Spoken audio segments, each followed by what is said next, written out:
Quest. Help yourself to a coffee filter and the Bible. And I'll see you in the morning. Oh, please don't talk, it upsets me. I'll just take back the night. Night is for sleeping. Pretty sure. Sleeping is one of my favorite hobbies. I love taking naps. Like, napping is like partying to me. Like, people are like, you want to party tonight? I'm like, I already took 5 today. I'm good.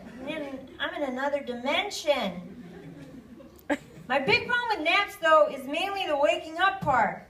I feel like that's where I don't sign off on it. Like, it's always the most disorienting feeling. You're just like, huh? Like, it's like a murder mystery every time. You have to piece things back together based on clues around you. The only feeling I would compare waking up from a nap to is like if you stop to check your reflection in a parked car on the street, and then you suddenly realize there's someone sitting in the car. No! Why is this happening? Is my family okay? What is hair? Like, none of the questions make sense. How do you even get out of that at that point? Are you just like, I was never here. This was all a dream. No, you're weird. You were sitting in your car parked on a street. I was just making sure I still had a face. I'm the grown-up. I'm the grown-up in this scenario. I recently traveled the farthest I've ever gone to do some shows. I went to Australia a couple months ago. It's real, I've been there.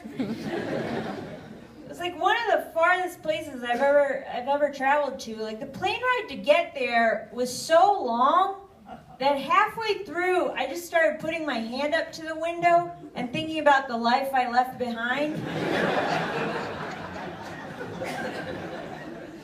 I just went into PBS documentary immigrant mode.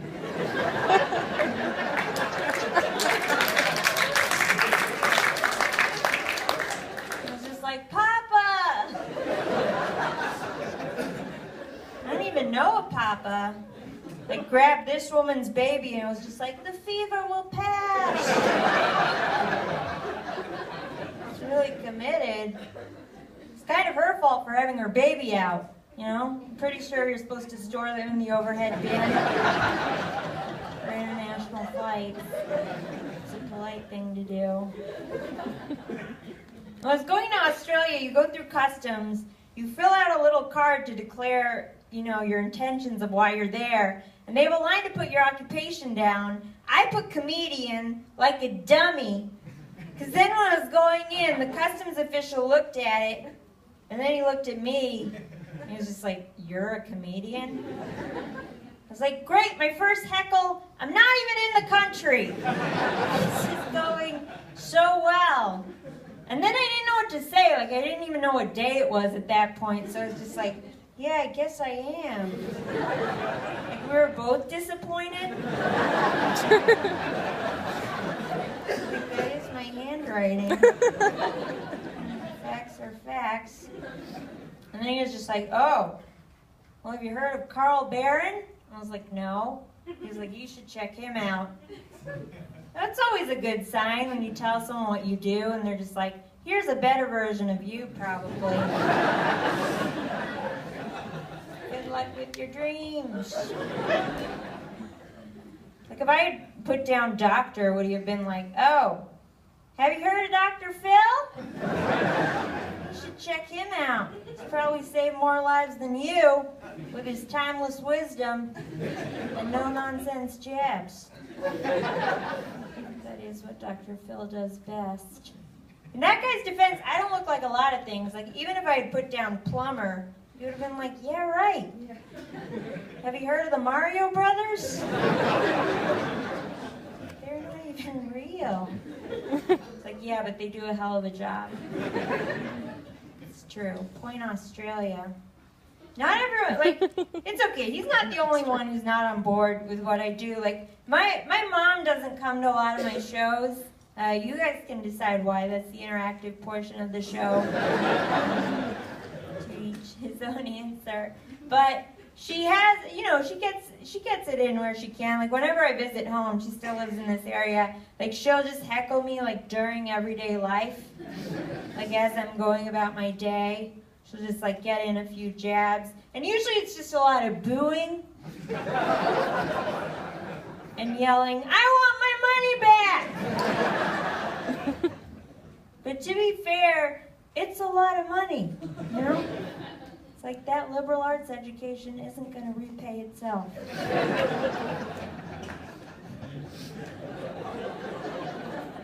Usually I just go, "Get her out of here, she's drunk!" And then I see what my dad does. "Whose side are you on? Nice shirt, buddy."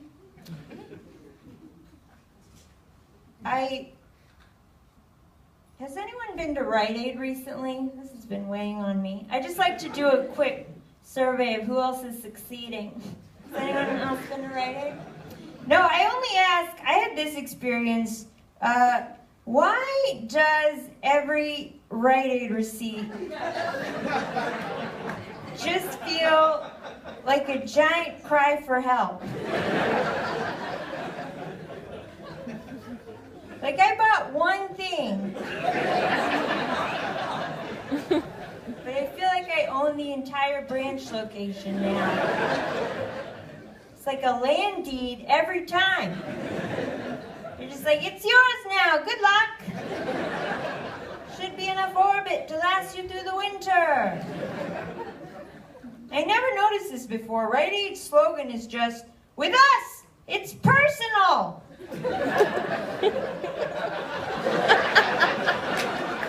Why are you so mad? They're like threatening you with customer service. Stay! Don't feel like you meant it. I just bought a travel-sized toothpaste, but I feel like there's a hit out on me now. It's like wellness point total 189. I think we both know what that means. How many days I have left. Better keep my numbers up. And then, because I do my research, / don't have a job right now, went to CVS, do a little comparison work. Some of you know. Oh no, what's happening? There's not enough time in the show. It's not long enough. What? It's eating me. CVS, what is going on?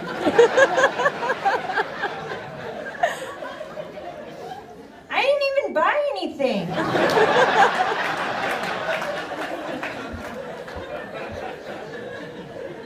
I just walked in and they were like, "Here it is! The rest of the Amazon rainforest! The last tree! Good night and good luck, America!" Anyways, it's kind of a work in progress. Thank you for bearing with me. Hoping to parlay it into a successful one-woman show, where I just keep taking receipts out of my pocket. Oh, there's a dog here.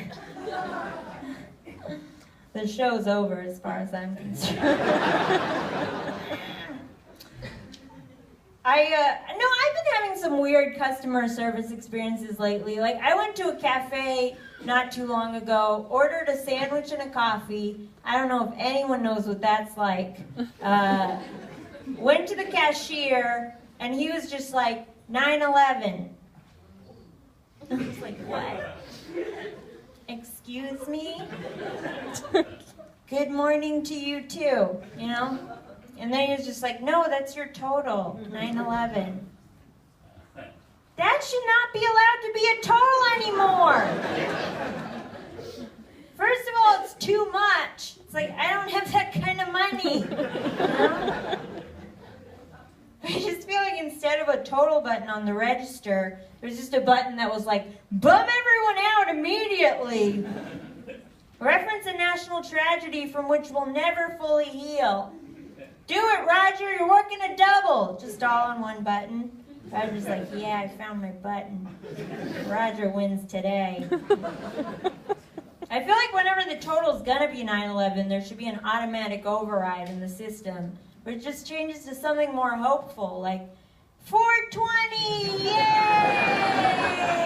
Everyone's having a good time. Here's another sandwich for later. Never forget mustard.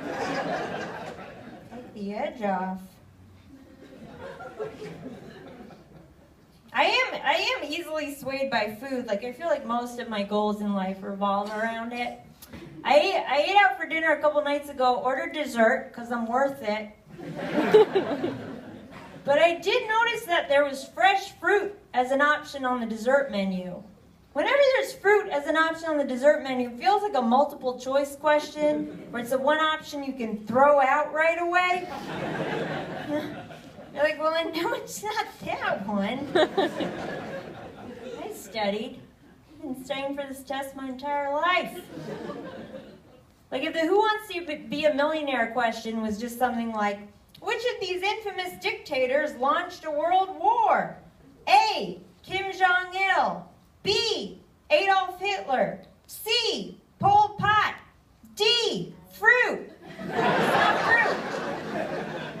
It's never going to be the fruit. Keep wishing fruit. Hang in there. It's a fruit joke. Hang in there. I like to write for everyone. Somewhere a baby just smiled and didn't know why. Joke is powerful. I like that fruit walked one person. That guy was like, that's where I draw the line.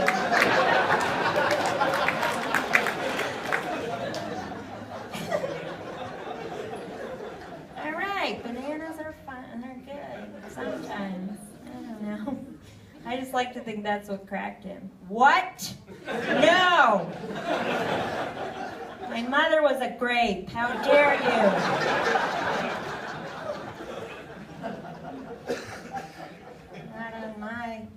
Not on my watch. I don't know. Food, like, I have friends now who are gluten-free, which is fine, because I'm really into free gluten, you know? I'll eat whatever you're not having. I love carbs so much. I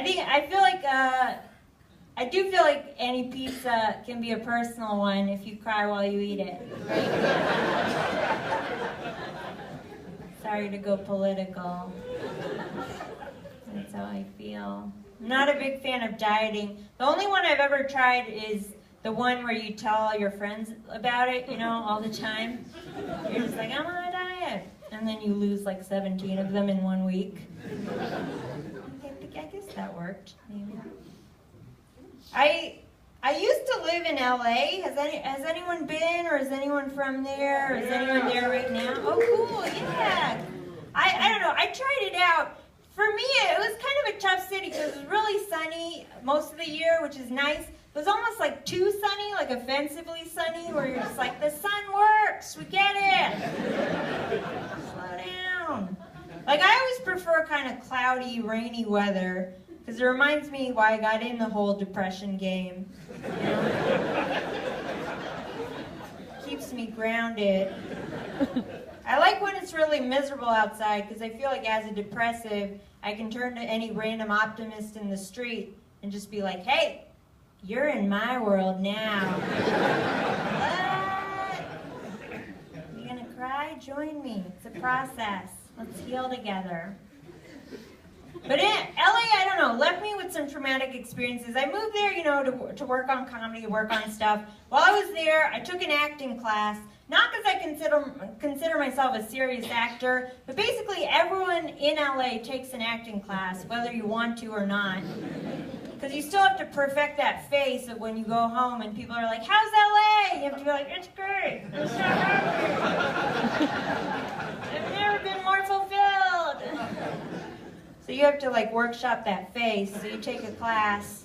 And like, I took an acting class about the third week of class when we had built up a shaky level of trust together.